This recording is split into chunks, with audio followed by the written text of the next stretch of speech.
गांव हुआ करता था। उस गांव में ज्यादा लोग नहीं रहते थे। उस गांव में एक गर्भवती विधवा औरत रहती थी। उस औरत का नाम कमला था।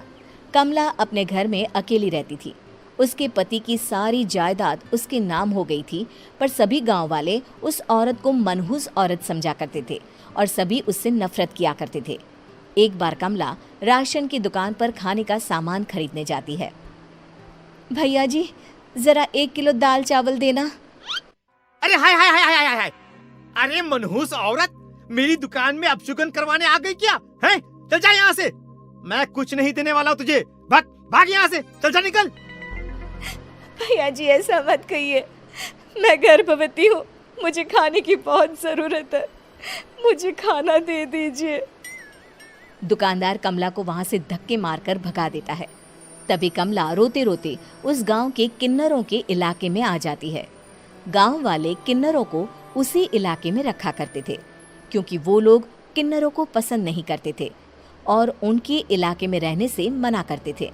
तो किन्नरों ने उसी गांव में अपना एक इलाका बना लिया था। जब किन्नर लोग देखते हैं कि एक गर्भवती महिला रोते रोते उनके इलाके में आ गई है, तो सारे किन्नर कमला के पास जाकर उसका हाल पूछने लगते हैं। क्या हुआ बहन, तुम्हारी गर्भवती अवस्था में इतनी बुरी हालत कैसे है? तुम रो क्यों रही हो? तुम डरो मत, हम तुम्हें कोई नुकसान नहीं पहुंचाएंगे। तुम शांत होकर सब बताओ कि हुआ क्या है। मैं कमला हूँ, मैं गांव के दूसरे इलाके से आई हूँ। 2 महीने पहले ही मेरे पति की मौत हुई है। मुझे गांव के लोग मनहूस मानते हैं, क्योंकि मैं विधवा हूँ और गर्भवती भी। वहाँ के लोग मुझे खाने के लिए कुछ बेचने के लिए भी तैयार नहीं, जिससे मेरा गुजारा नहीं हो रहा था। कोई बात नहीं कमला, हम तुम्हारा ख्याल रखेंगे। किन्नर लोग कमला को एक खाली घर में रहने के लिए जगह दे देते हैं और उसकी देखभाल भी करते हैं। कुछ ही महीने बाद कमला अपने बच्चे को जन्म देती है, पर अफसोस, कमला बच्चे को जन्म देते ही अपनी जान गंवा देती है। जब सब किन्नर बच्चे को देखते हैं तो बहुत खुश हो जाते हैं, क्योंकि वो बच्चा भी किन्नर ही था। कमला ने एक किन्नर बच्चे को जन्म दिया था। अब इस बच्चे की देखभाल कौन करेगा? हम तो इस बच्चे को गांव के दूसरे इलाके में भी नहीं भेज सकते। और तो क्या हुआ, इस बच्चे की माँ नहीं रही तो हम इसे पालेंगे। अब ये हमारे इलाके में रहेगा, हमारे साथ रहेगा। फिर वो किन्नर उस किन्नर बच्चे को गोद ले लेते हैं, उसका नामकरण कराते हैं। उस किन्नर बच्चे का नाम शक्ति रखा जाता है। देखते ही देखते शक्ति बड़ी होने लगती है। उसके रंग रूप बहुत सुंदर थे। वो बहुत सुंदर किन्नर दिखती है। एक दिन शक्ति एक किन्नर से पूछती है, माँ जी सुनिए ना, ये गांव के दूसरे इलाके में भी तो लोग रहते हैं, तो हम वहाँ क्यों नहीं जाते? हम उनसे अलग क्यों रहते हैं? शक्ति, क्योंकि वो लोग हमारे जैसे नहीं, वो लोग हमें पसंद नहीं करते, इसीलिए हम उनसे अलग रहते हैं। क्यों? वो हमें क्यों पसंद नहीं करते? मुझे एक बार उस इलाके में जाना है, मैं एक बार वहाँ जाकर घूम कर आऊँ। शक्ति, खबरदार, जो तू उस इलाके में कभी भी गई तो अपनी जान नहीं गंवाना चाहती तो उस इलाके में कभी कदम भी नहीं रखेगी, समझी? इतना कहकर वो किन्नर वहाँ से चली जाती है। शक्ति उस किन्नर की बात सुनकर बहुत रोती है। माँ जी, ऐसा कैसे कह सकती हैं? उन्होंने इतनी सी बात के लिए मुझे इतना डांटा। अब तो मैं उस इलाके में ज़रूर जाऊंगी। फिर एक दिन शक्ति गांव के दूसरे इलाके में चुपके से जाती है। ये लोग तो हमारे जैसे ही इंसान हैं, तो ये हमसे नफरत क्यों करते हैं? जब शक्ति उस इलाके में पहुंचती है तो गांव के सारे आदमी उसके रूप से मोहित हो जाते हैं। वो लोग ये अंदाज़ा नहीं लगा पाते कि वो किन्नर है। शक्ति की सुंदरता देखकर सारे गांव वाले उसकी तारीफ करने लगते हैं। तभी गांव का चक्कर लगाने गांव के जमींदार का बेटा हर्ष वहां पहुंचता है। हर्ष भी दिखने में बहुत सुंदर होता है। जब हर्ष ने शक्ति को देखा तो वो भी उससे मोहित हो गया, और जब शक्ति की नज़र हर्ष पर पड़ी तो वो हर्ष को देखकर मोहित हो गई।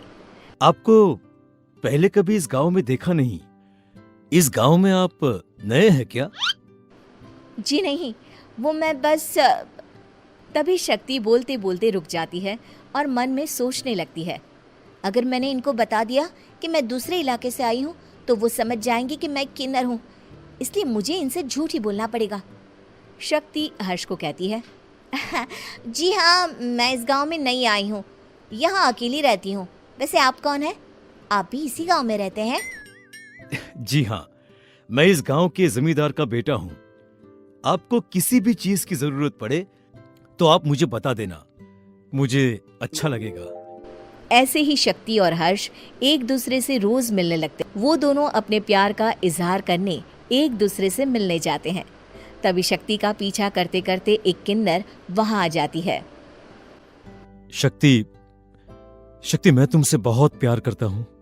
मैं तुमसे शादी करना चाहता हूँ। क्या तुम मुझसे शादी करोगी? हाँ हर्ष, मैं तुमसे शादी करूँगी, पर मैं तुमको अपने बारे में एक सच्चाई बताना चाहती हूँ जो मैंने तुमसे छुपा कर रखी है। तभी उनके बीच में ही वो किन्नर आ जाती है। शक्ति, तेरी हिम्मत कैसे हुई ऐसा करने की?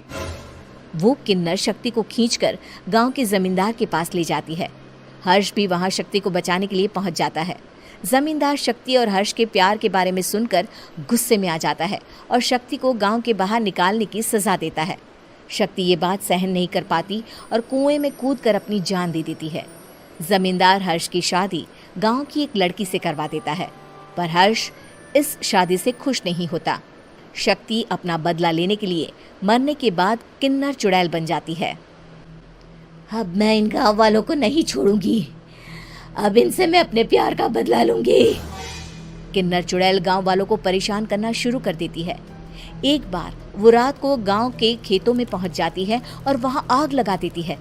सारी फसल जल के राख हो जाती है।